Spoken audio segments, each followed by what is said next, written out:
The Big WECK presents Buffalo on the Rise, sponsored by Dr. Kaplansky Dental Implants. Get new permanent teeth in 24 hours with our exclusive Teeth Now process.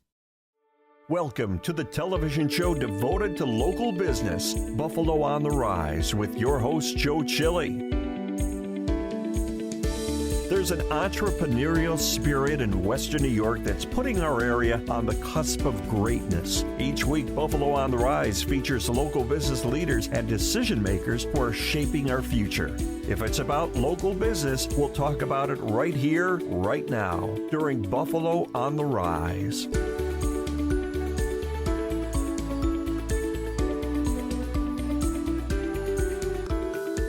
I'm Joe Chili. On this edition of the Big WECK's Buffalo on the Rise, I'll introduce you to some interesting people from hometown businesses with interesting stories to tell. Like Tim Hiller from the law firm of Hiller Comerford, helping veterans and those with Social Security disability claims. Meet Ian Seppala, who shares the fascinating history of the Herschell Carrousel Museum. And Wes Brown, who opened the Buffalo Guesthouse with a whole new way of welcoming guests to our hometown. On this edition of the Big WECK's Buffalo on the Rise. Stay with us.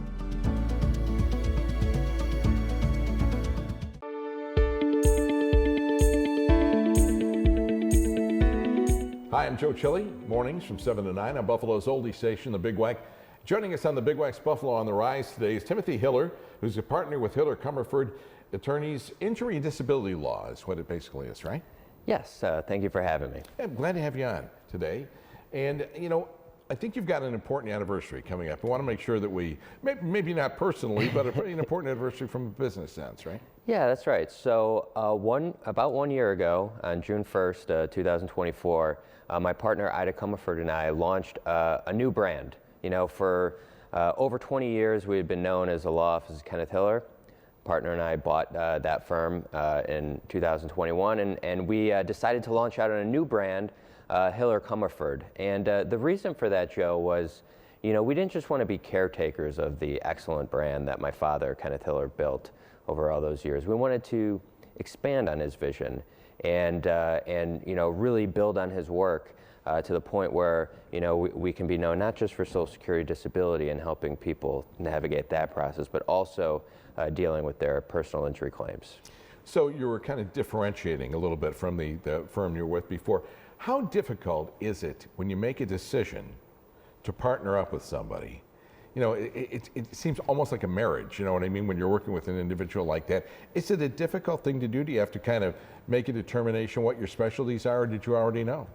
You know, it is a relationship on that level. You know, Joe, that is actually a very good comparison. You know, we have over 160 employees right now, and so, you know, the two of us, you know, are responsible for, you know, determining what to do around the office, you know, with 160 plus employees. And so, you know, you have to have a really solid relationship, and you have to know what your strengths are and what your partner's strengths are. You know, for instance, I tend not to be the best at, you know, managing people, and my partner Ida is just, you know, she's a whiz with that. And so that's just one example. But, you know, yeah, you figure out what she's good at, what I'm good at, and you have to make the best of it. You talked about your father's firm and what he specialized in. Tell me about the areas that you really focus on now with Hiller Comerford. Yeah, so we have three main focuses. The first focus is car crash. The second focus is our legacy focus, Social Security disability. And our third focus is veterans disability. And, you know, although these are three different areas of law, you know, we really see it as one focus. And that is, you know, we want to help injured or disabled people, you know, people who have been in a car accident, people who, you know, maybe they have an illness and can't work. We want to help them regain control over their lives. How difficult is it to, you know, to put the client first? Like, for instance, you know, you hear all these stories about people getting in a car accident. All of a sudden, insurance companies are on the phone with them. Mm-hmm. And, you know, what am I supposed to do? So, you know, should they really call you and talk to an attorney first before something like that happens? Yes, of course. And of course, I'm going to say that, but it's true. You know, the insurance company is not your friend. Okay, they may sound like your friend, but that's because they've been trained in empathy. They've been trained to basically get you to harm your own claim. And so the most frustrating thing that I see is when someone comes to me serious injuries, You know, a pretty solid case overall, but the insurance adjuster tricked them into saying something that, you know, may harm their case on the phone. So, you know, the number one thing we recommend is never have a recorded conversation with an insurance company, at least not before you come talk to us. And for me, it's always nervous when I go in to talk to an attorney, because I just feel you guys have gotten so much education. You know what I mean? You go through all that, and I just feel like such a novice when I'm in there. You know, but you have a policy, a core value of clients first, right? So how do you deal with something like that when you meet with a client?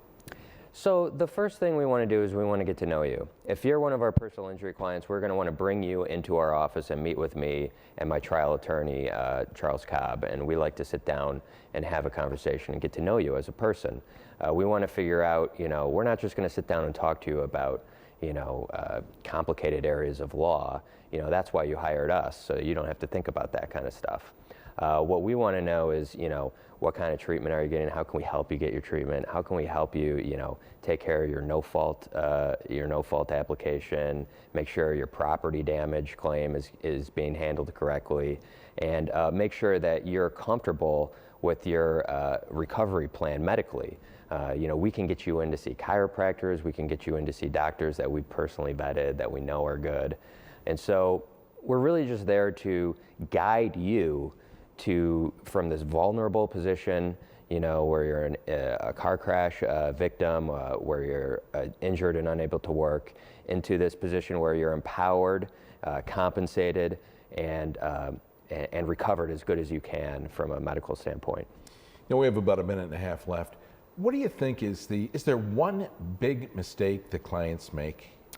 Yeah, and this would kind of extend across all three areas of law. You know, I already mentioned, you know, thinking you can go it alone. So right. I won't belabor that point. That's clearly a big mistake. But another big mistake we see with any kind of claim, like a car accident claim, you know, VA disability, Social Security disability, is not being consistent with your treatment. You know, any kind of a delay in seeking treatment or gaps in treatment, you know, insurance companies or the government are going to use that against you. They're going to say, if you were really injured, you wouldn't have had that treatment, or you wouldn't have had that gap in treatment. They don't understand, you know, that life gets in the way, that, you know, you may not have transportation. And so we work with you to minimize gaps in treatment, and we try to get you in to see our preferred providers right away. Oh, you're making me feel more comfortable. Timothy Hiller, who is a partner with Hiller Comerford Injury and Disability Law. For more information and answers to your questions, contact Hiller Comerford by calling 1-866-HILLER-LAW or go to hillercomerford.com. Sponsorship and promotional consideration for the preceding segment was provided by Hiller Comerford, and you can join me weekday mornings 7 to 9 a.m. on the Big WECK.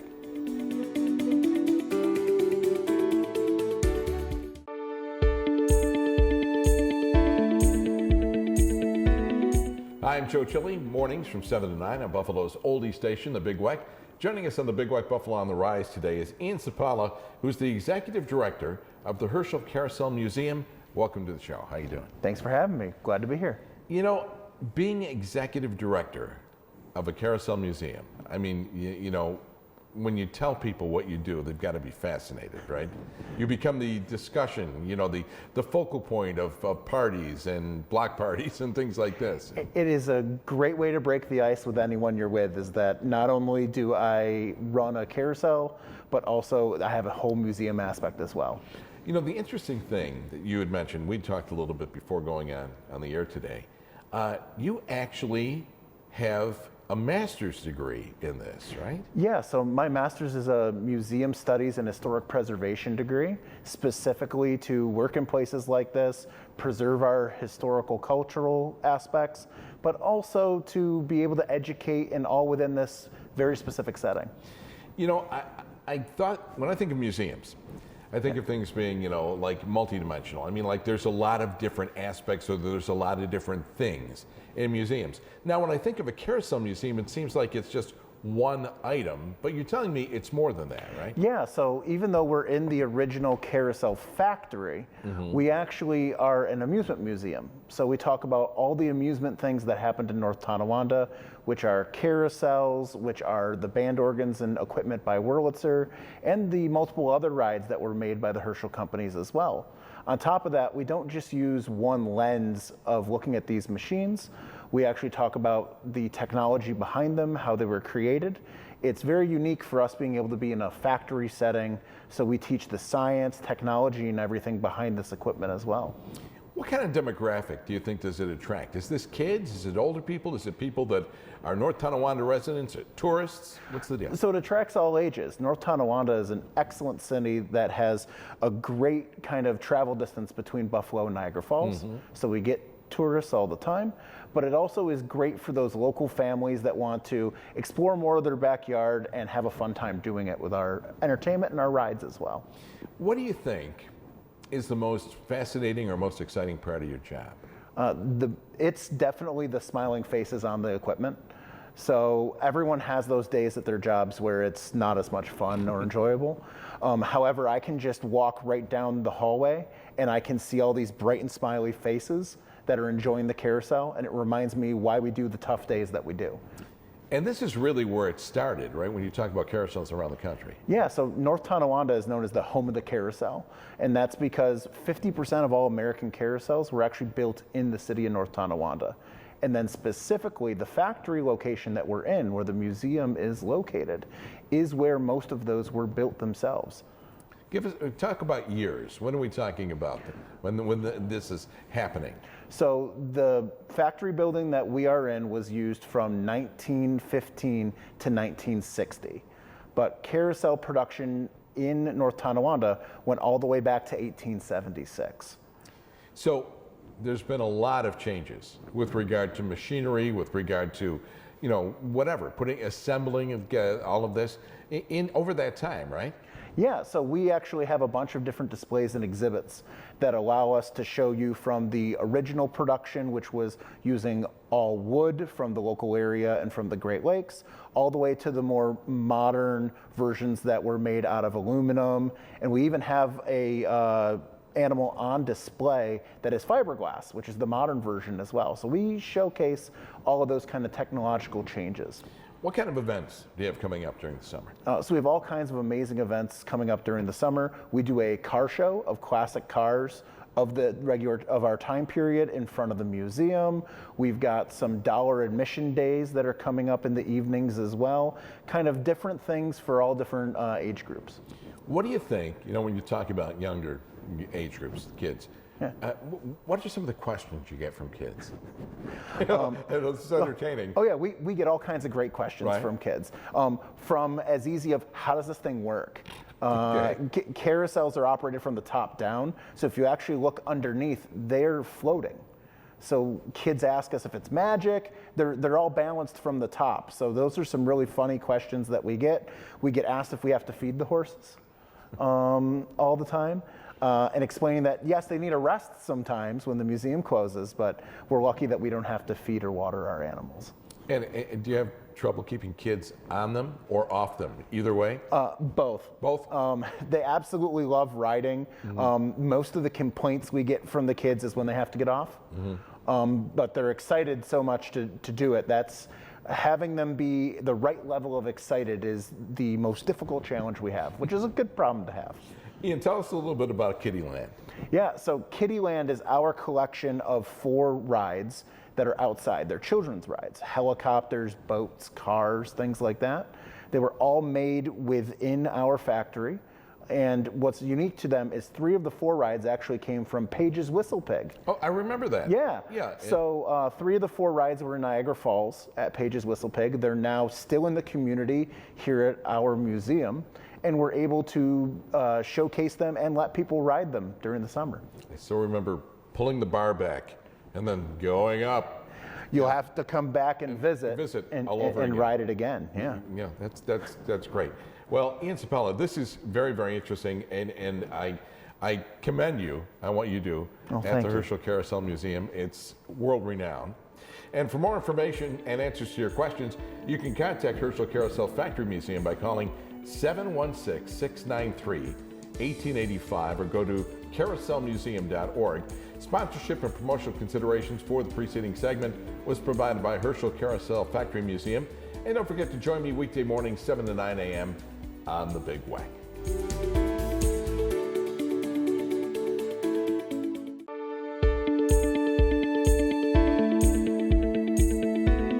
Hi, I'm Joe Chili, mornings from 7 to 9 on Buffalo's oldie station, the Big WECK.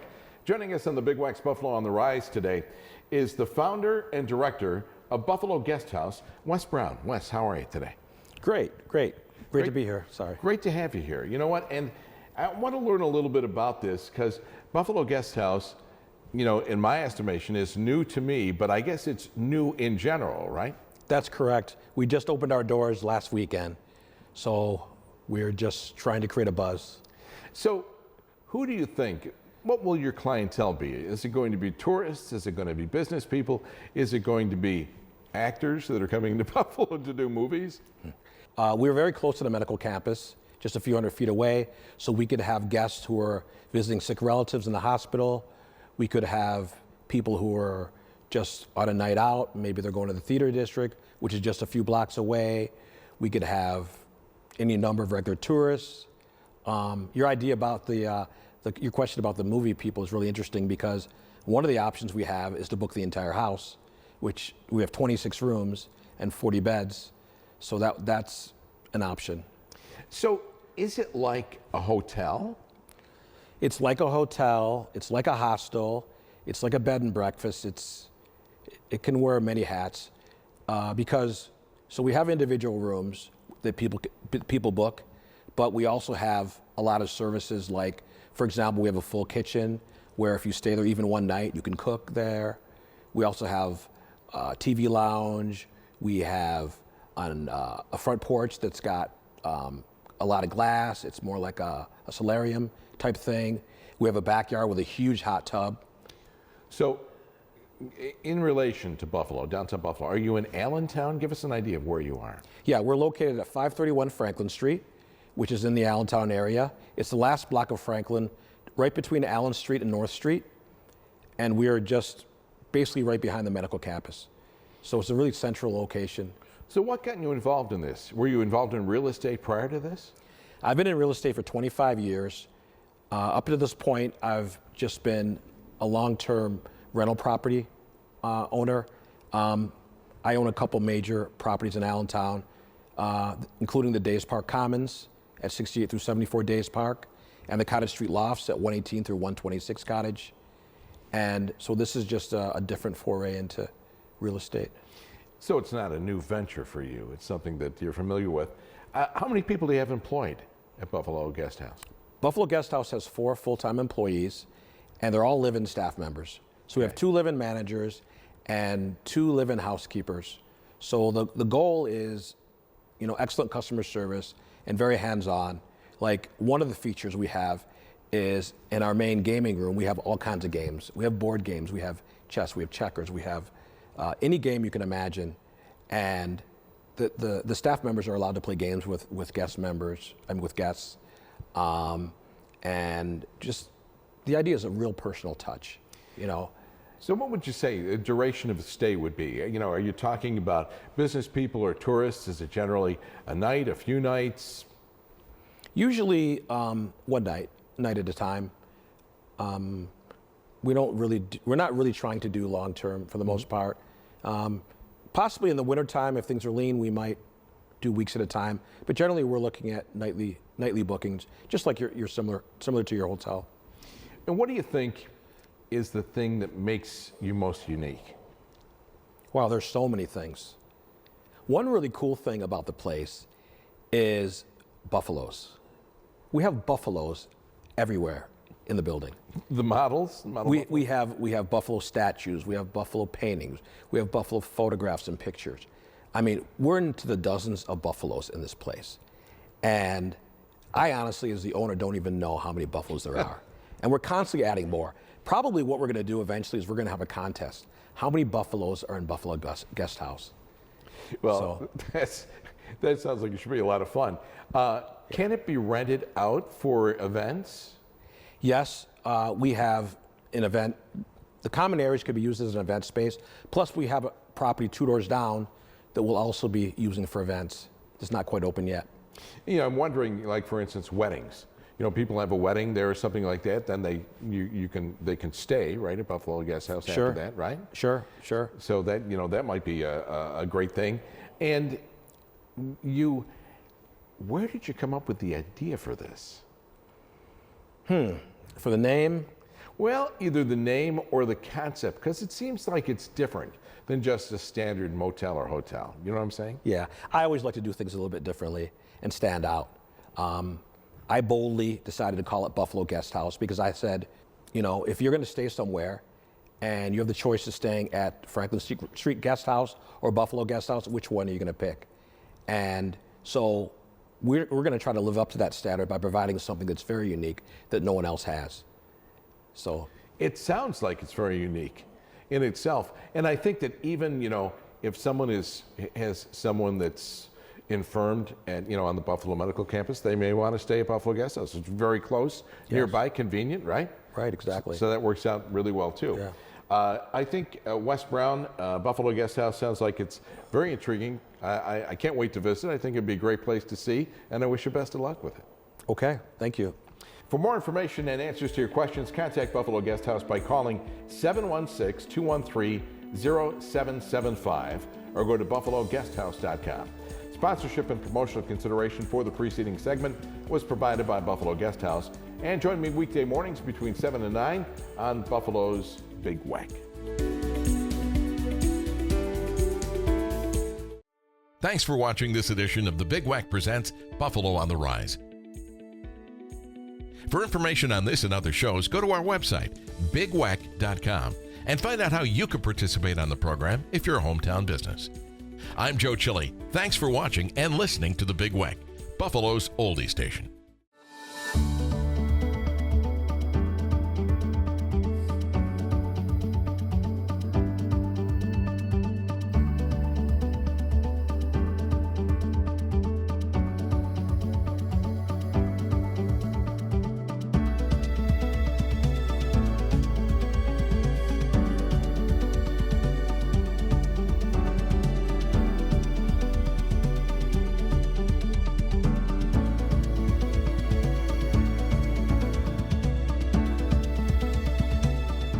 The Big WECK presents Buffalo on the Rise was sponsored by Dr. Kaplansky Dental Implants. Get new permanent teeth in 24 hours with our exclusive Teeth Now process.